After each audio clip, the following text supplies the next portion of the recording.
I'm Ariana Grande. Hi, I'm Cynthia Erivo. And you're listening to the Broadway Podcast Network. Visit bpn.fm to discover more.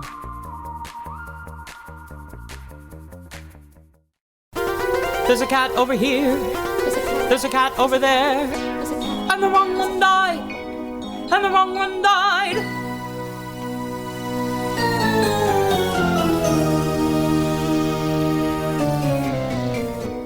Welcome to The Wrong Cat Died, the podcast breakdown of the catastrophe. I'm your host, Mike Abrams. Today, we have another amazing guest. She was on the U.S. National Tour 6, which was pre-COVID in 2019 and 2020 as Rumpleteazer. So welcome, Rose Iannaccone, and thank you for joining me. Hello. Thank you for having me. I'm excited to have you. Your stretch of this tour is fascinating to me because it was I know you weren't there when it ended abruptly, but it was a very abrupt ending. But you also were the end of Broadway leading into the first tour and when the movie was happening. So you kind of were there during a peak Cats chaos. A lot of events. We will get to that, but I want to start. I always love starting at the beginning. What was your introduction to Cats? When was the first time you got to see it? I first saw Cats, the movie, the VHS, I was born in 1998 when it came out. So probably a couple years later. Yeah. And I loved it. And I remember watching it in my living room as a kid and just doing my cartwheels in the living room and being all excited. Then I think I was only 5 years old and it was coming through the Schubert in Connecticut where I was from. And I got to see it live. And then from there, I don't know, I was just kind of hooked. And then the year I moved to New York City was the Broadway revival. So then it sort of came back into my life there again.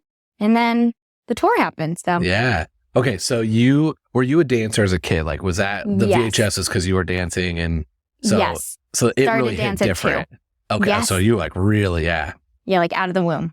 Okay. So yeah, that's kind of be very that is. So your parents bought that VHS of oh, she's dancing at 2. Let's show her this this piece of theater that everyone loves from a dance perspective. Exactly. And then how old are you when you saw it in Connecticut? I really think I was only 4 or 5. So super young. I was a kid. I was young. And this had to have been the 5th tour that went on for 10, 12 years. Probably. So it's in Connecticut, it's in your hometown, and you're seeing a traveling tour. You're too young to get all the craziness at this point. Oh, yeah. So you're just no clue. You're just loving to see it to dance. Yes. I remember we were sitting in the front, the front row of the mezzanine and looking over. And I was like, oh my gosh, this is amazing. And then Green Eyes started and there's these cats and they're next to me. And it was just an absolutely wild experience. I was so excited, so stimulated. Nothing else I'd experienced before. I love it. So Green Eyes terrified me. So I love that you as 4 or 5 were oh, this is, here they are. Awesome. Did the people go, because the tour, it's every production does it slightly different. Did Old Deuteronomy stay on stage in intermission and people go up to him? Yes, I think he did. I feel like that's another memory I have. But I don't know. Don't quote me on that. But I feel like he did. But I could be confusing it with when I saw it on Broadway and you were allowed to go take a picture. Yeah. And that was fun because I find that part fascinating because I also moved in 2016 to the city.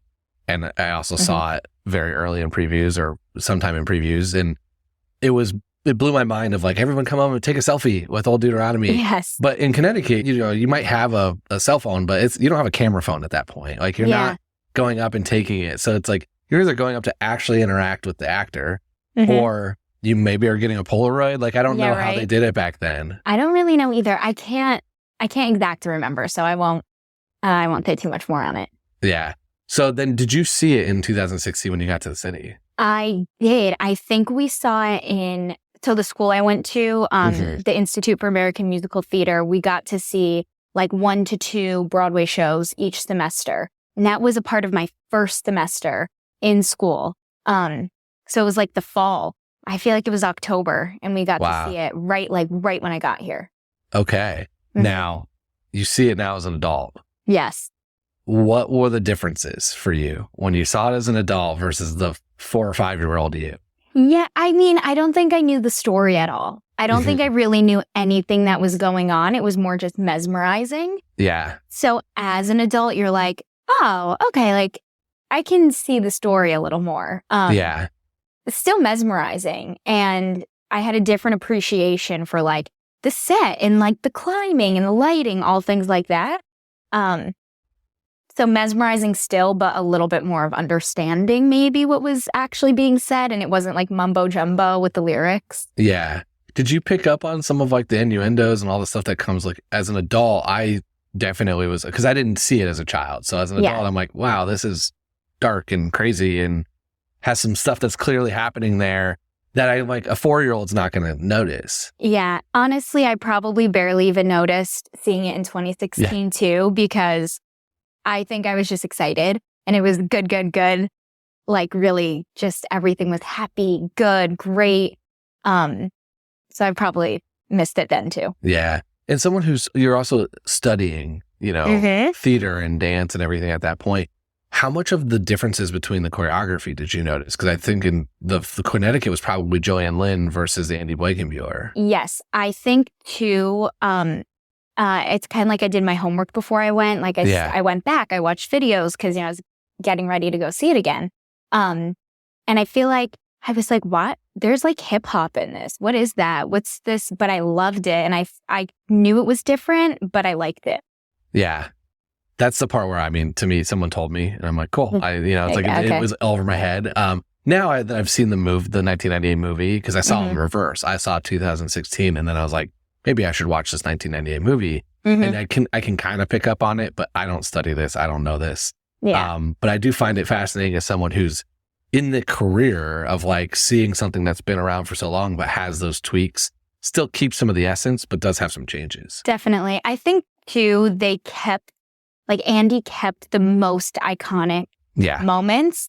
So you didn't feel like you were missing anything or like let down. Like you were expecting to see like, I don't know, like these signature moves and then they didn't happen. So all of that was still there. So everything in between was just bonus. Yeah. There's a lot of traditionalists of like, oh, it's Joanne's show. But then it's like, I really like he put his own spin on it while keeping the core, and like honoring her, what she did. So it is kind of an interesting thing to see.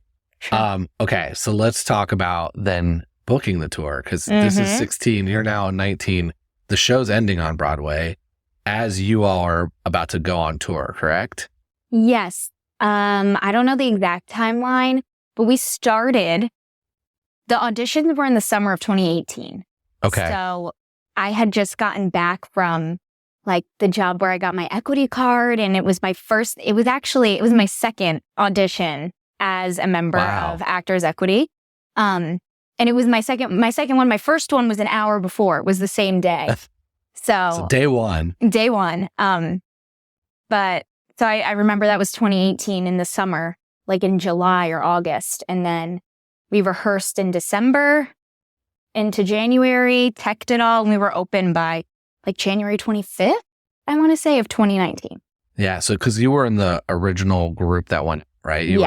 So you did all of I know you had some of the Broadway people kind of come and there was a couple that joined you from Broadway that went on tour early, but you did the whole Felinity School and like learning the story and all of that as a group, right? Definitely. I got to experience all of that.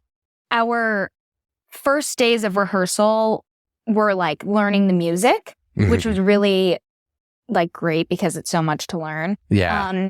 But even just in learning the words, Kristen Blodgett, who was our music supervisor, she was like, and this means this, and you're saying this because it's your ritual. And right off the bat, everything was like given meaning. And then, we had like Felinity Day where we sat in a circle and it was like, come out, like you five come out and now interact with each other as cats. And we were like, what are we doing? But we did it. That's the moment where, as someone who has a much more, I would say what I would call a very traditional 9-to-5 job. You go to work one day and you're like, I'm learning how to be a cat and this is what I'm being paid to do as my job.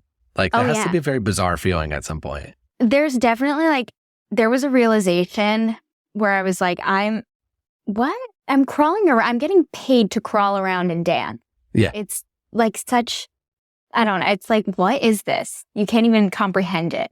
Yeah. And it's the extremes too. Because like, there's plenty of musicals where, you're playing a character and it's very acting. It's like, nope, you are a cat with a crazy name and crawling around and dancing around. Yeah. So what do you remember about what they told you when you did the story of like, here's what you need to know about Rumpleteazer? Yeah. Well, okay. To me, that sounds like two questions. Okay. Because I feel like the story is one thing, but like Rumpleteazer is another. Okay. And I think that the main focus in the beginning was on Rumpleteazer, like finding your individuality in your cat. And then after that was like, where does your cat fit into the story? Okay. So you started with come up with your backstory. Yes. Which, it was really fun. I will say this was one of my favorite parts of the beginning of the process was Chrissy Cartwright, who, I don't know if you know that name. Mm-hmm. She was like very involved back in like the original production. So she had a lot of wisdom and knowledge to give to us. So probably on like our second day of rehearsal, she went around to each individual person and she gave you 3 adjectives to describe your cat. And I remember I sat there like wide-eyed, open ears, ready to hear it. And she told me naughty, impressionable, and effervescent. And I was like, okay, what does effervescent mean? Yeah. But I really kind of clung to those, and that like sort of just sprung me off in my character. And honestly, those 3 things felt very comfortable to me as like who I am and who I was during that time. So it felt easy to connect to Rumpleteazer in that way. So when you're given your 3 words, you're kind of given a loose outline, right? At that point of like who your cat is. Yes. Were you given more, or was it like I think a lot about the relationships and stuff, because you have an obvious relationship because you dance with Uncle Jerry. Yeah.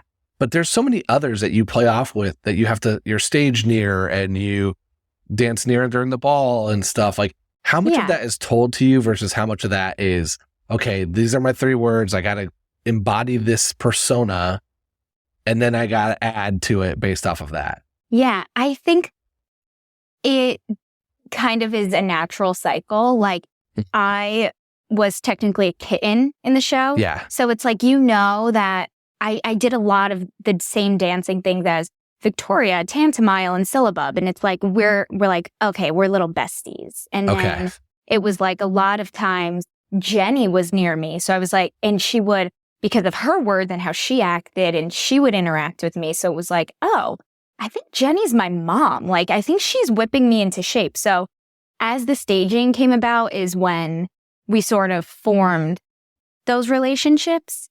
And like being on tour or in any show in general, when you have like an understudy or a swing or someone in, those relationships change like just a little bit too, which always makes it fun. Yeah. So I always find that in a show like this, which is so open-ended, like there's a lot of interpretation to it, were you told that Jenny's your mom? Or was it we're just making an assumption based off of the way, and Jenny's kind of also decided that she's going to play that too, which was, who did you have? Did you had, I had Emily Jean Phillips. Emily Jean Phillips. Okay. So yeah. Okay. But no, we took that in our own hands for sure. They never told anyone like, you're their mom, you're their brother. Even with Rumpleteazer and Mungo, it was never like, you guys are brother and sister. And that was like a fun thing too, because with Tony and I, my original partner, like, we were brother and sister, like ride or die, best friends. That was that. But then when I had a different partner, it was like, oh no, we're just like, we're just friends. Then it was like, oh wait, maybe I have a crush on this Mungo. So the relationships were always different. Yeah. So I think that's one that is unanswered, right? Like you could be brother, sister, you could be dating, you could just be, partners in Bonnie and Clyde, partners in crime type of thing. Yeah, for sure. How deep did they go though? Like how much was this you can't change because this has to be key? Was it more about the overarching story, or was it more of like you've got to play exactly this relationship? No, I think it was more the overarching story, and it was more like if your cat is young and playful and like naughty, then you can kind of interpret how would they interact with someone who is like maternal and stern.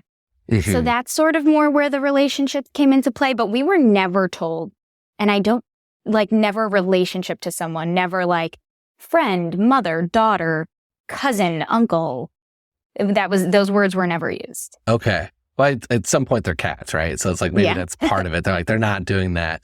Yeah. But it's a part of the fandom that there are like some where they're like, no, they are together, and some they are not, and some they're this. And I find that part fascinating by the show because it's open, it's really open-ended to how you all feel that day and who's on, like you said, and how you are, you know, if your friends off stage and stuff like that.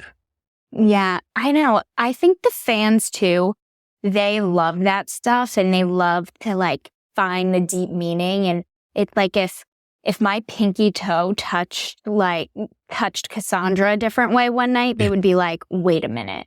You know, I think they are even more into it than we are on stage because they like love it so much. Oh, I'm very aware because I get a lot of responses and messages every once in a while when I make up a theory and they're like, that's not right. I'm like, I'm pretty sure that's not right. Like, that's me making this up. Like, this is a taking two very open-ended things and making an assumption. So, but I think it's what makes the show sustain 40 plus years is there's so many different characters. There's so much that people can like latch onto. That's you probably relate to one of the personality types in the tribe, and it gives you that opportunity. That's something that I said from the beginning. Like, I think that's why the show, like you said, why it lasted so long, why the audiences are always coming back, why it's always a packed house. Because even if you don't understand the story, it's like, oh, that's the funny cat. That's the that's the calm cat. That's the naughty cat. Like, you can get the vibe of the cats, and people like that because they feel seen a little bit. Yeah. Yeah, you see, there's generally one that you are most like, or that you can place somebody you know, of like, oh, I've got a friend that's exactly like that. Yes. And it makes it relatable when they're cats, which is, there's plenty of musical theater I've seen where I'm like, I can't relate to any of these people. So I'm just watching a show. But I feel like that is because of how big the tribe is and how many people are there. And the fact that each song kind of explains what they are, you pick up on that really fast. Yeah, definitely. Okay, we're going to take a quick break and then we'll be back for more of The Wrong Cat Died. So I got to ask a little bit about, you are the first tour that's going out for the show for a little bit of a while in the US. Like, it hadn't been touring for a while. So you're bringing cats back to some cities that have not had cats in a while. What was the reception and tour like? We were received so well on tour, and it was my first experience on tour, and I cannot imagine a better one. Like I said before, our audiences were constantly packed. Like, that feeling is so thrilling, exciting, and it just gets your adrenaline pumping. Like, every single city, we were basically sold out. And also, it was the first version or tour that was out, that was Andy's version. So that was like kind of fun too, because really only like one other company, Broadway, had done it before. So it felt like, you know, we're bringing like a fresh take on a classic to everyone. And I think some people were like, oh, well, what if they don't like it? But everyone loved it. It was like, I don't know. There were something too that I didn't ever experience a lot of was the stage door. And like, our stage door was constantly flooded with people and kids and adults and whoever came to see the show, which it was just great. And I think the audiences loved it. Yeah. It has an amazing fan base who loves it. And then it has a bunch of kids that it's something that a family can go see. And there's probably more than they realize, you know, happening. But there's still like, you know, you can bring all ages and have a good time. Although I argue like 13 to 18 probably maybe should stay home. It's a little too much going on there. What, you were on tour when all the chaos of the movie came out, of the 2019 movie came out. So we don't talk a ton about the movie on this podcast, but I find your tour in particular had this like very unique experience with this, because this podcast started because of the trailer, which I think came out while you were on tour and kind of caused chaos. Yes. And then the movie came out while you are out and also caused its own chaos. So what was that experience like, being so tied to this other thing that's not you all, but is definitely bringing an added component to your show? Oh, yeah. It was very interesting because around that time, too, was when I feel like social media and like memes started really influencing everybody out there. And it was like the trailer came out and then 2 minutes later, it's like memes making fun of cats and like making fun of Taylor Swift as the cat and all this stuff. So it was like, oh no, what is this going to do to us? And I felt like not maybe our audiences were saying things to us about the movie, but more like the general public of like people in my life, like my muggle friends and family, were like, wait a minute, is this what your show is like? Is this what you're doing? This is so weird that like, so I felt like it was a weird dichotomy because like at night, everyone's like, we love you. And then on social media and like hearing in my ear was like, this is so bizarre. This is so weird. You guys are not going to make it. We're like, what? Yeah. This isn't related. Yeah. It's got to be hard in a sense because it's already hard enough to be like, I'm traveling around the country as a cat dancing every night. Like it's for anybody that's not in theater or understands like that as the job, it's hard enough to comprehend that. And then you add in this layer of this, all of the noise of that. I mean, that trailer caused a storm. And like, that's again, how this whole podcast started is I got so many messages that day. I remember that day so vividly because that trailer and Top Gun's trailer both launched on the same day. And oh, really? Yeah. And I saw Top Gun trailer and I was like, oh, this looks, really good. The new Top Gun movie. And I had like 30 people text me Catch trailer because I had made fun of the show after I saw it in 2016, kind of jokingly in a written format. So people just assumed I was obsessed. And I was like, I just made fun of it. I hadn't thought about it a lot, but I made my joke that ended up becoming the genesis of this podcast that day of the same thing where memes were taken off. I'm like, I'm jumping in on this bandwagon. And I'm getting in on it. I made my joke about Grisabella. And, but I just remember so like that, what you're saying about the memes, it was my entire feed. Yes. And I was able to know of like, I watched the Broadway version.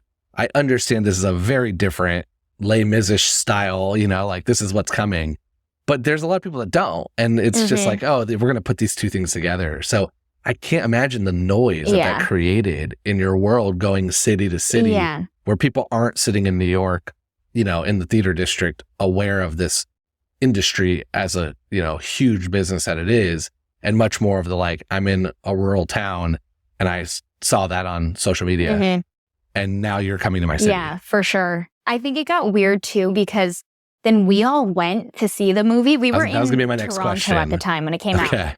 Yes, we were in Toronto and everyone got together and went one night. I actually didn't go to that because my family was in town. But I went the next night. It was literally like Christmas night or the day after, I feel like it came out. Yeah, it came out. And afterward. December. Yeah. And afterward, everyone was like, what the heck?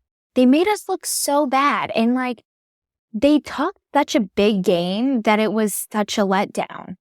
I think that was the biggest problem. We all were like, they hyped it up and like all of this, like AI, I guess. And like, they're supposed to look so real, but we were like, why were they wearing high heels? They're cats. Yeah. Like, why did they have human faces? We were so confused and like mad that they made it that way. Did you see any difference in audiences after? Like, a couple weeks after it's been out now, people who have seen it, or what? Or did you just still get the Cats, theater and Cats fans at your show, and it just didn't really make any difference? Yeah, I don't think we really saw a difference. Also, I feel like at that point, people like had their tickets already, so Yeah. Like, are you just not going to go? I mean, totally. I don't think it changes ticket sales. I was more of like do you get a different vibe? But I would hope that anybody that is going understands the difference between the animated. I think the vibe was still good. Yeah. Okay. For sure. The vibes were still up. They were good. But people did ask, like they would ask us, did you see the movie? Did you see the movie? So that was interesting. Can't even imagine. I want to hear a little bit about, I love hearing tour stories, and you all were, the last tour that, before COVID, like before, like really stuff like really started to change because of how, it's a different industry now. Things are done a little bit different post COVID. And so you kind of had that fun and chaotic moment. Cause I know you weren't there when it kind of abruptly ended. And I even have on my desk over here, I have tickets from April of 2020 in Indiana that did not happen. Oh my gosh. We were supposed to go to. But tell me some of the fun things that like you remember from being on tour, like the funny stories, the memorable moments that are shareable. I mean, it was such a fun time. I don't know, like, if you remember the vibes of like New York City right before COVID, to me, it was like everyone was buzzing and thriving and happy right before COVID. And I feel like that was the vibe on our tour. And specifically like me, I was like, I just turned 21. Like I'm going out. I just took advantage of everything I could. Some of my favorite memories are like the sound checks of like each new city, because we would show up and we would have our company meeting and they'd be like, okay, great. So half the set got here. Yeah. The soccer ball's deflated. We don't have the costumes. The wigs got wet. Like there was always something. So we'd be like, okay. Then you show up to sound check and you're wearing like your wig with no makeup, or like all your makeup with your hair down. And it's just like kind of silly. And getting to see the theater for the first time was always like really exciting. And but sound checks to me were always just like fun and silly, because I felt like it was our time to sort of let loose a little, because we had to do a decent amount of like singing and different songs during that time, but it was our chance to sort of like, make fun of it a little, have fun, like do this, do that, and take it too far. So the sound checks were really fun for me. Did any stop stand out for like a certain city because of family, friends, or joining, or just a town that it was like super memorable? Okay. Yes. Hartford, Connecticut. I grew up in New Haven, Connecticut. Okay. And Hartford was our second stop on tour. So we pecked in Providence, opened in Providence, and then we went right to Hartford. So this is like the biggest thing I've ever done. I'm so excited. I'm 40 minutes from the town I grew up in.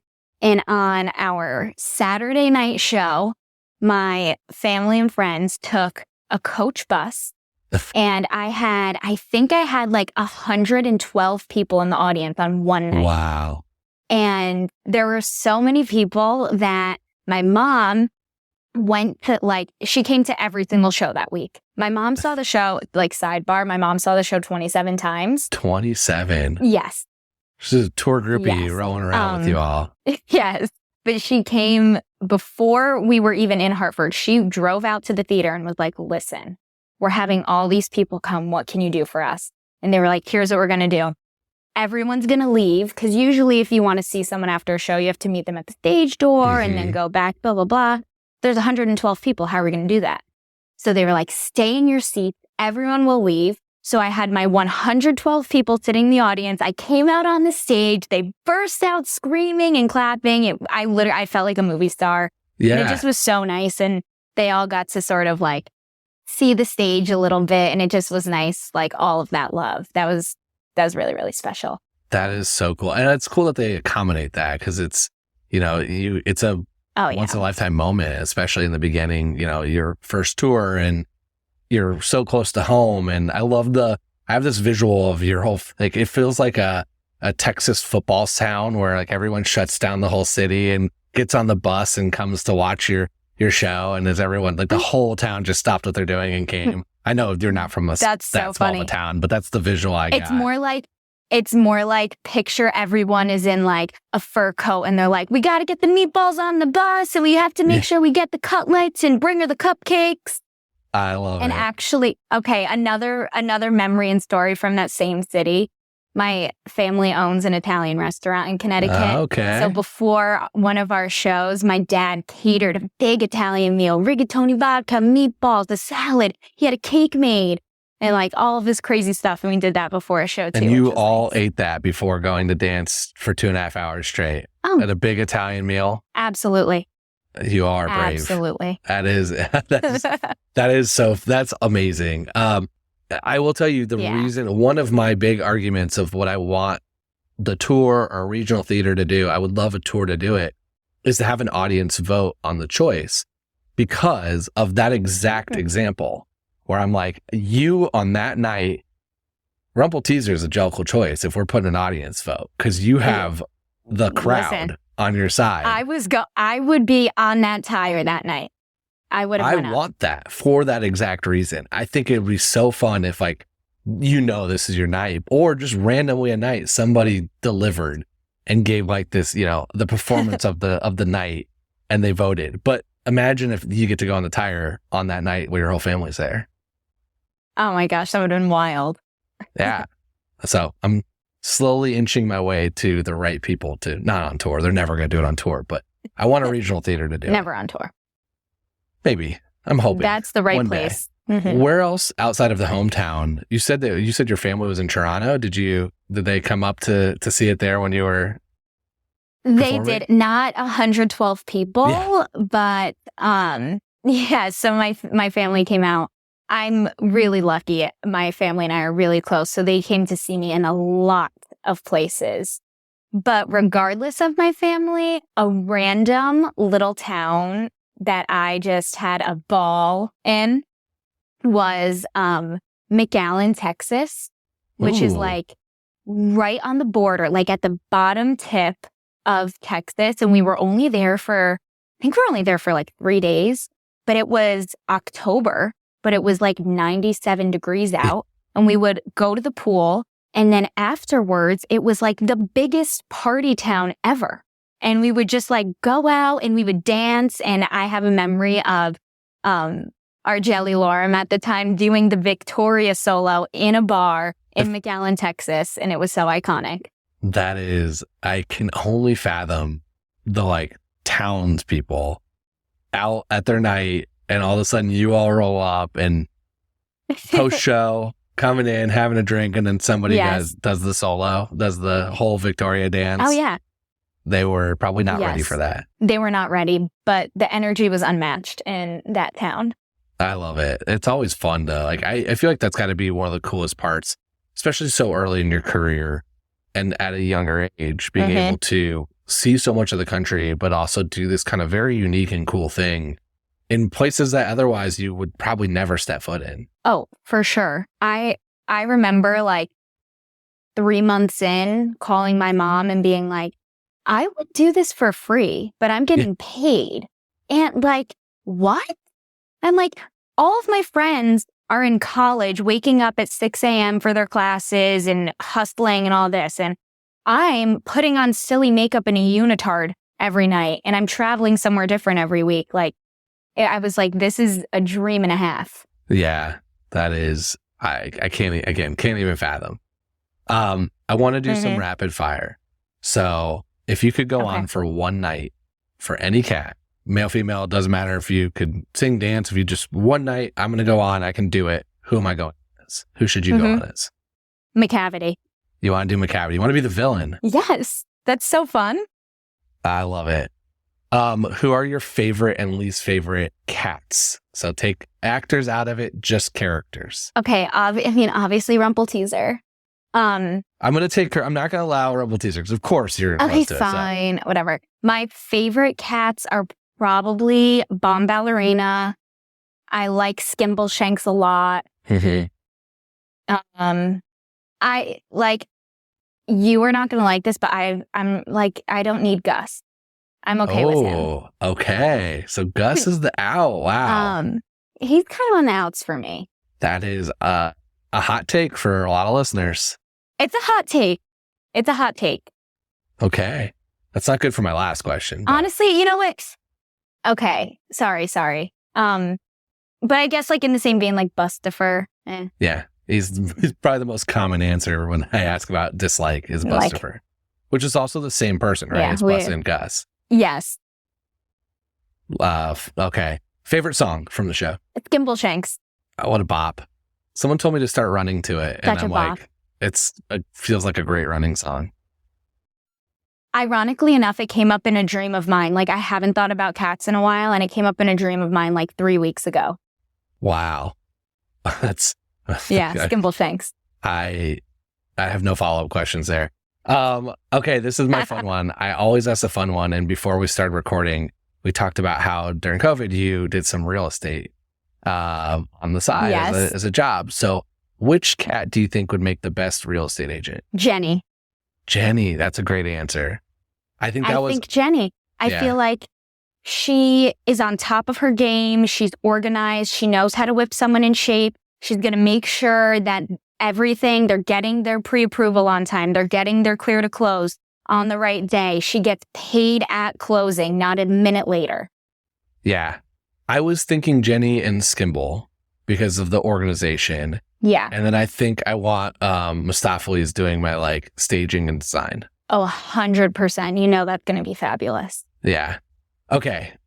Most important question of this podcast. And I'm now nervous because Gus is your least favorite cat. Uh-oh.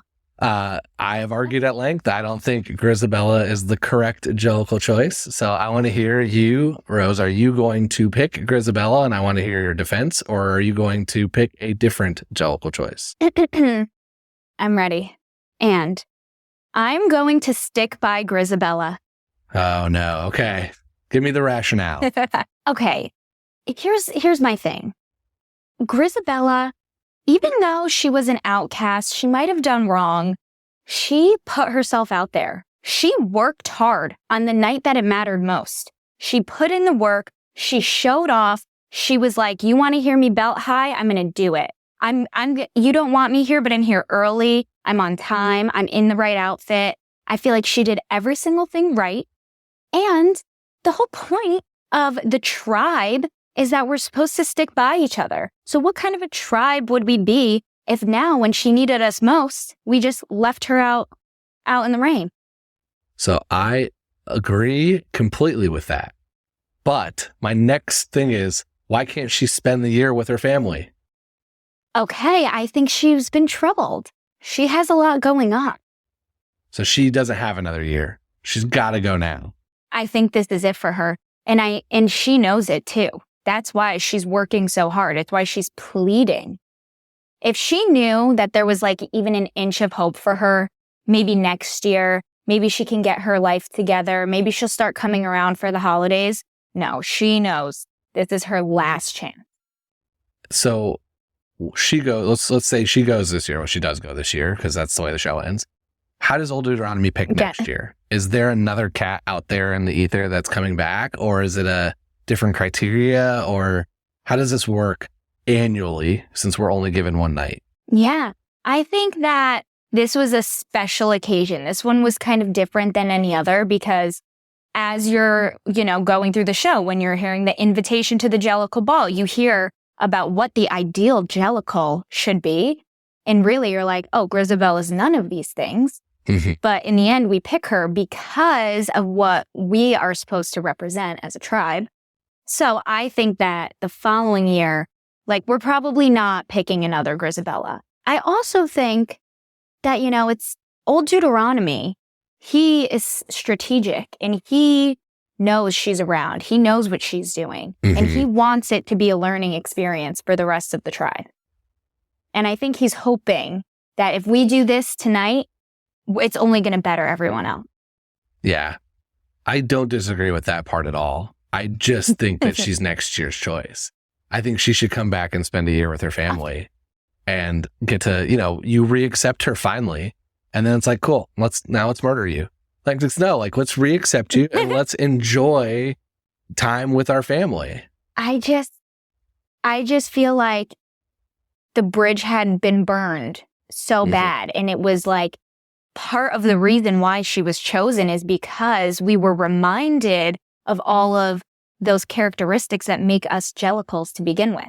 Because on any normal day, if it was next Tuesday and she showed up, we're probably going to be like, no, we're not giving you another chance.